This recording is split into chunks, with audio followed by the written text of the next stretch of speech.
Xarxa AccessCat, xarxa d'innovació en accessibilitat de Catalunya, mitjans, educació i cultura. Generalitat de Catalunya, Departament de Recerca i Universitats. 15x15, el novembre de l'accessibilitat. L'accessibilitat al metavers. Estela Onsins, Grup de Recerca Transmèdia Catalunya, Universitat Autònoma de Barcelona.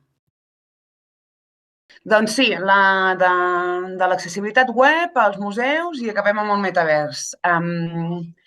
Intentaré fer una pinzellada ràpida dels treballs que estem fent i tot el que estem presentant i en el que estem treballant en relació a l'accessibilitat.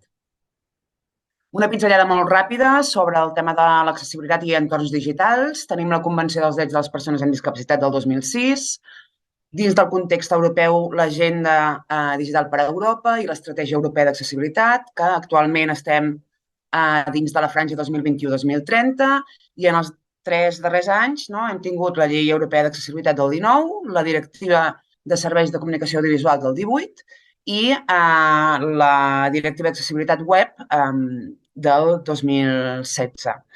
Què passa? Nosaltres ens anem al metavers. Quan ens anem al metavers, passem del que és un entorn real, i llavors hi ha el que s'anomena el contínuum digital, que passes de l'entorn real a la realitat augmentada, a la virtualitat augmentada i a la realitat virtual.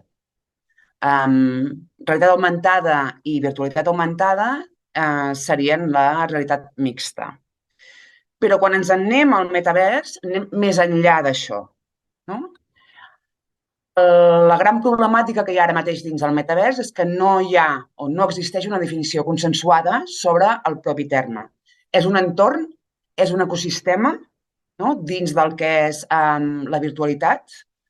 Segons un grup de treball de la Unió Internacional de Telecomunicació, el metavers és una paraula composta entre meta, que és més enllà, i vers, que és univers, i literalment significa més enllà del món real.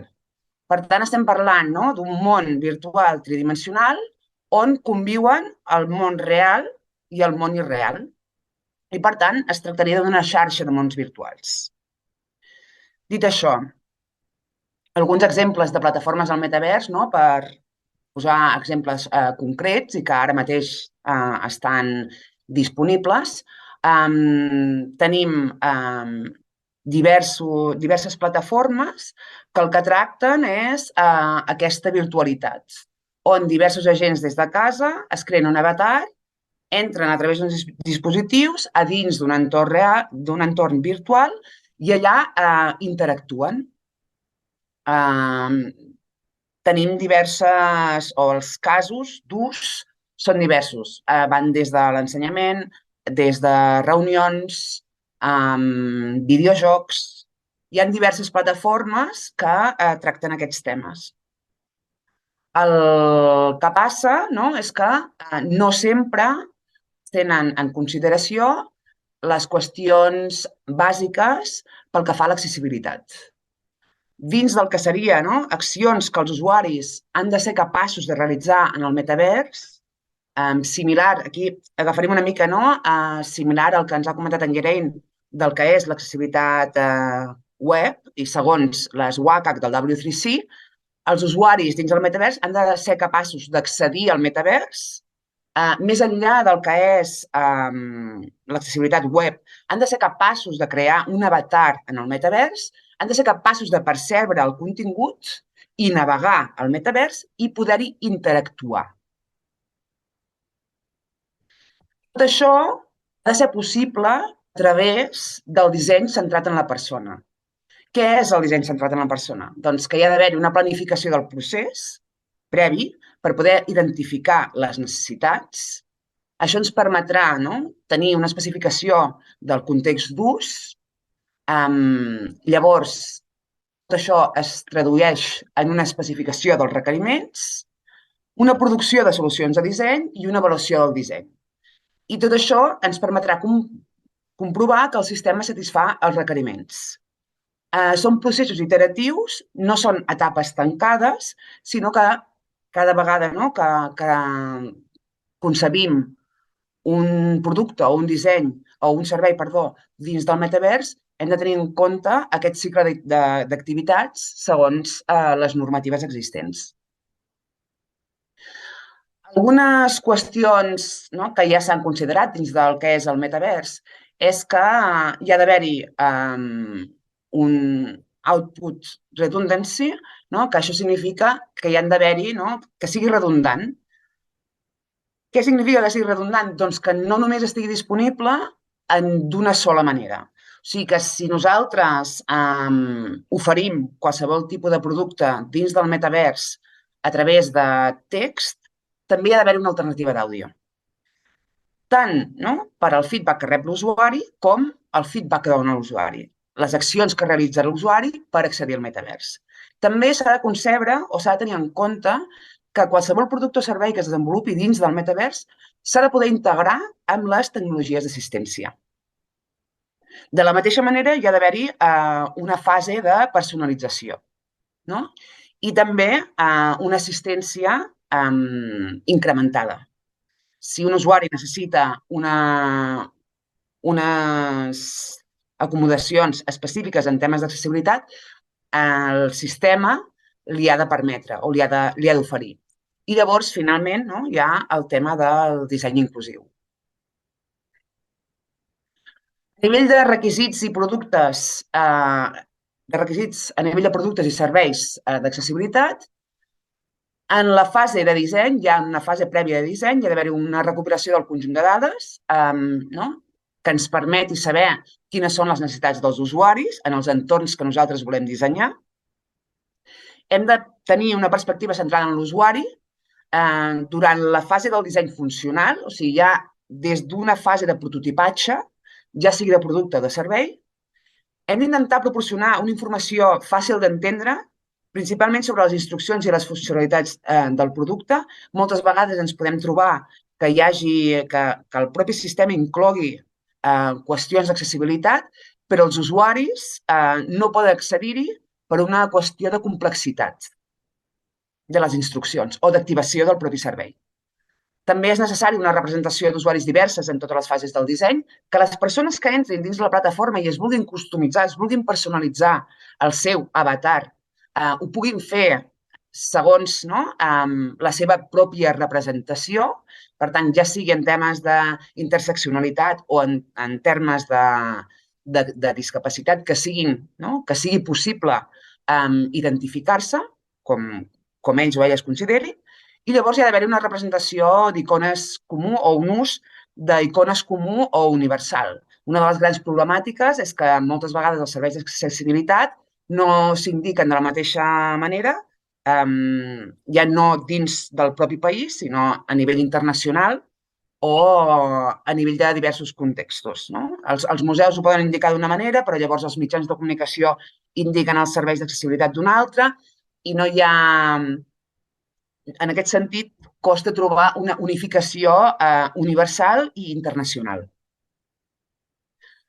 A nivell de serveis accessibles i d'accessibilitat, hi ha d'haver un disseny segons les necessitats de l'usuari, amb la inclusió d'opcions alternatives perquè els usuaris també siguin capaços d'activar, desactivar, parar o ajustar el servei de múltiples maneres, segons les seves necessitats, que puguin activar, desactivar, parar o ajustar a través de controls de veu, a través del teclat, en funció de les necessitats que tinguin.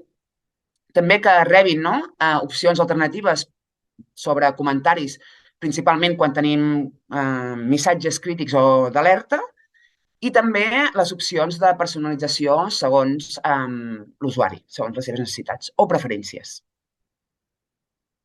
A nivell de serveis d'accessibilitat, consideracions a tenir en compte a l'hora d'oferir-los, hi ha el tema de les transcripcions, també hi ha una qüestió de mida, que es pugui personalitzar i que hi hagi tamanys fàcilment llegibles, a nivell de color, que hi hagi un bon contrast de color, també a nivell de posició del text. Quan estem en entorns immersius, passem del que és un 2D a pla, a immersiu, per tant, podem tenir el text posicionat tant a la dreta, a l'esquerra, a darrere, a dalt o al centre.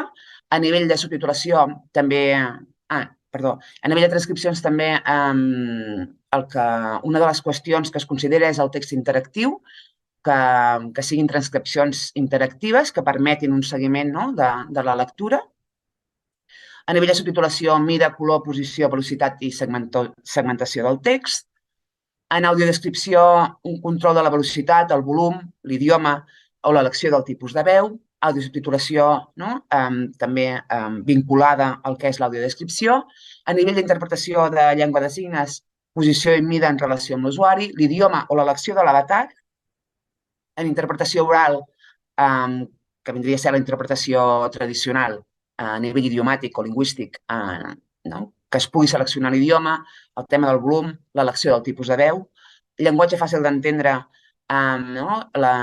principalment a nivell de complexitat lingüística o de mida del text o de color del text, i inclús una representació hàptica a nivell de so, música o alertes tàctils. També, més enllà d'això, hi ha tot el tema d'interfícies d'usuari i navegació relacionades amb els serveis i s'ha d'assegurar i és recomanable que siguin adaptables a les necessitats específiques. A nivell de personalització, que es pugui fer a nivell de control de veu o control ocular o tàctil en funció de les necessitats de l'usuari en tot moment. I l'elecció també d'opcions obertes o tancades per cadascun dels serveis d'accessibilitat. I, finalment, el tema de la connexió i interacció directa ajudes a nivell d'interoperabilitat amb tecnologies d'assistència. Aquesta, finalment, la presentació amb el tema de l'accessibilitat i els entorns immersius. A nivell d'estandardització estem en una fase inicial. El W3C, el 21, va redactar un seguit de recomanacions i de requisits per entorns immersius i a nivell de transmèdia i amb l'ajuda de la xarxa s'està col·laborant a definir el que són els requeriments de productes i serveis accessibles en el metavers des d'una perspectiva de sistema, per tant, enfocats a dissenyadors i a desenvolupadors, principalment, i llavors també s'ha treballat en unes especificacions de requeriments de productes i serveis accessibles des d'un punt de vista de la perspectiva d'usuari tan i tan necessària, perquè, com diu l'eslògan de la convenció, res sobre nosaltres sense nosaltres. Aquests són enllaços que teniu disponibles en aquesta presentació per si els voleu consultar i són documents en anglès. I una bibliografia de referència i això és tot. Moltes gràcies. Finançament. Xarxa AccessCat. Les càpsules formatives 15x15 al novembre de l'accessibilitat formen part de les activitats de la xarxa AccessCat i tenen el suport del Departament de Recerca i Universitats de la Generalitat de Catalunya. 2021 XARDI 00007. Aquest vídeo reflecteix exclusivament els punts de vista dels autors. AccessCat i els organismes finançadors esmentats no es fan responsables de la informació que conté ni de l'ús que se'n pugui fer. Generalitat de Catalunya, Departament de Recerca i Universitats. Xarxa AccessCat. Xarxa d'innovació en accessibilitat de Catalunya, mitjans, educació i cultura. Contacte. Web de la xarxa AccessCat, accesscat.net. Correu electrònic xarxa.accesscat@uab.cat. Twitter, @xarxaaccesscat. LinkedIn, xarxa AccessCat.